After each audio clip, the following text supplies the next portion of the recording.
राधे राधे।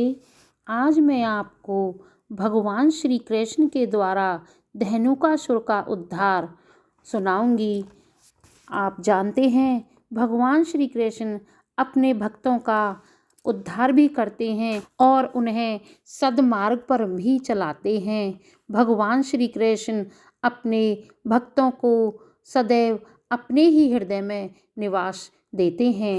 यदि आपने मेरे चैनल मेरी बरसाने को अभी सब्सक्राइब नहीं किया है तो कृपा करके चैनल को सब्सक्राइब करें और बेल आइकन को दबाएं और कमेंट बॉक्स में राधे राधे जय श्री कृष्णा अवश्य लिखें ताकि आपको हमारी आने वाली वीडियो का नोटिफिकेशन तुरंत मिल जाए। आइए सुनते हैं कथा। श्री सुखदेव जी कहते हैं, परीक्षित, परम सुंदर वृंदावन को देखकर भगवान श्री कृष्ण बहुत ही आनंदित हुए।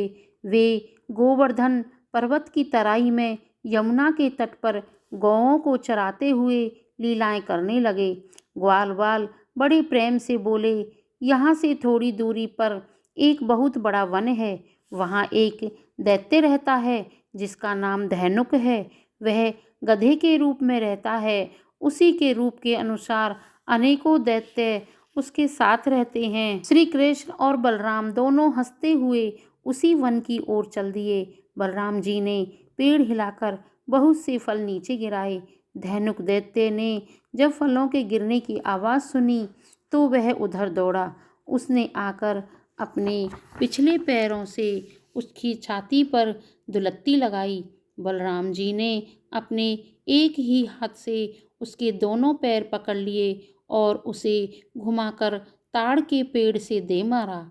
उस समय धेनुकासुर के मर जाने से उसके साथी आग बबूला हो उठे।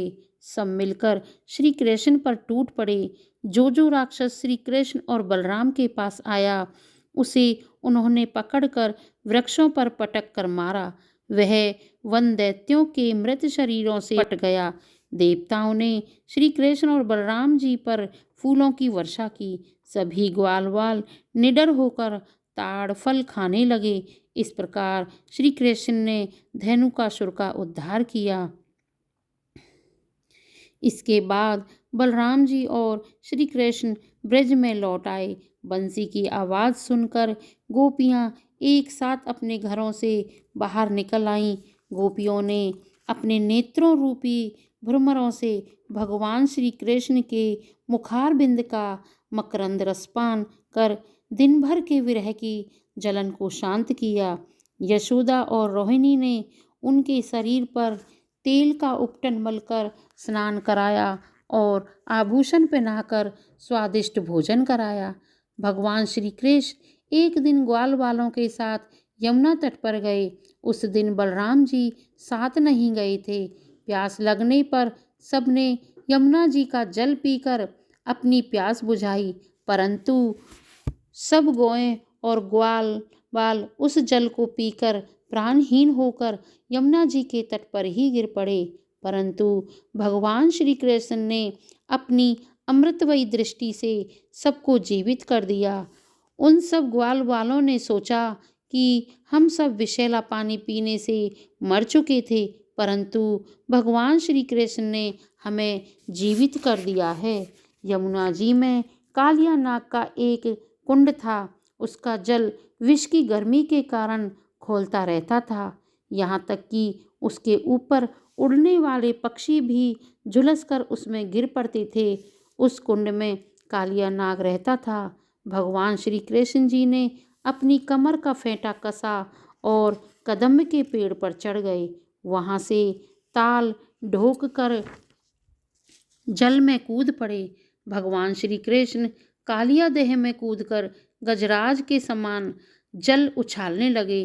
कालिया नाग चिढ़कर भगवान श्री कृष्ण के सामने आ गया और श्री कृष्ण को अपने बंधन में जकड़ लिया।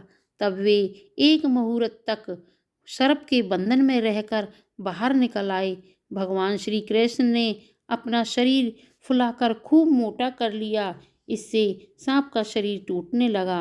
वह अपना नागपाश छोड़कर अलग खड़ा हो गया और क्रोध में आग बबूला होकर अपना फन ऊंचा करके फुफकारन मारने लगा।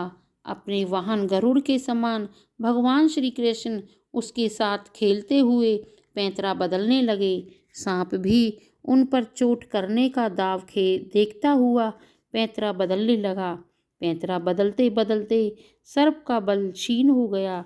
तब भगवान श्री कृष्ण ने उसके सिर के फनों को तनिक दबा दिया और उछलकर उस पर सवार हो गए। वे उसके फनों पर नृत्य करने लगे। उस समय नागपत्नियां घबरा गई। उन्होंने हाथ जोड़कर स्तुति की, भगवान हम पर कृपा कीजिए, अब नाग मरने वाला है, हमें हमारा पतिदेव देने की कृपा करें। भगवान ने दया कर उसे छोड़ दिया।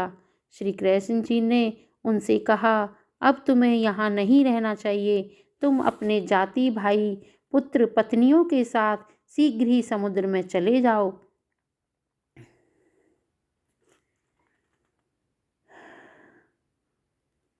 अब गौएं और मनुष्य यमुना जल का उपयोग करेंगे।